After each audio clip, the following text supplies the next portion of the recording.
Hello, आप सभी का स्वागत है हमारे आरजू चैनल में। और ये है एक छोटा सा अनबॉक्सिंग जो आपको दिख रहा होगा। गुड लक का है ये, किचन में रखने वाला ये वेजिटेबल स्टैंड है छोटा सा, जो मैंने ऑफलाइन मार्केट से परचेज किया हुआ है।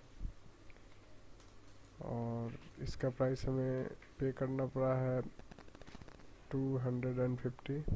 वैसे ऑनलाइन भी मिलता है, ये थोड़ा महंगा होगा, 300 या 400 का मिलेगा आपको। तो यही एक छोटा सा अनबॉक्सिंग कर लीजिए या फिर ओवरव्यू कर लीजिए। तो ये एक वीडियो है, तो चलिए इसको सेट करते हैं। पहले इसको यहाँ पे लगा कर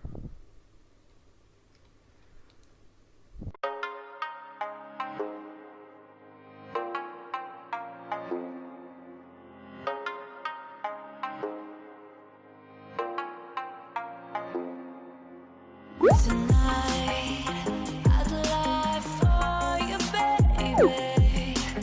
Honestly,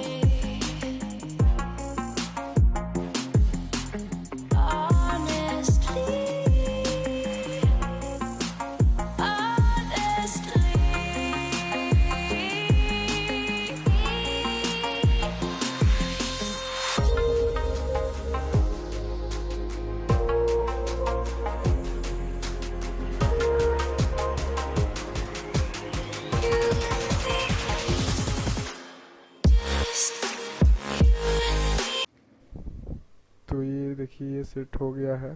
कुछ ऐसे 3 ठो रैक बन गए इसमें। आप इसमें अपना वेजिटेबल्स वगैरह डाल सकते हैं, ओनियन हो, पोटैटो हो या फिर कोई भी वेजिटेबल्स। तो यही एक छोटा सा वीडियो था। और अगर ये वीडियो आपको अच्छा लगा तो प्लीज़ इस वीडियो को लाइक करें और हमें इंस्टाग्राम पर भी फॉलो करें। और हमारे इस आरजू चैनल को प्लीज़ सब्सक्राइब करें। और वीडियो देखने के लिए बहुत बहुत धन्यवाद। मिलते हैं अगले नेक्स्ट वीडियो में, तब तक के लिए जय हिंद, वंदे मातरम।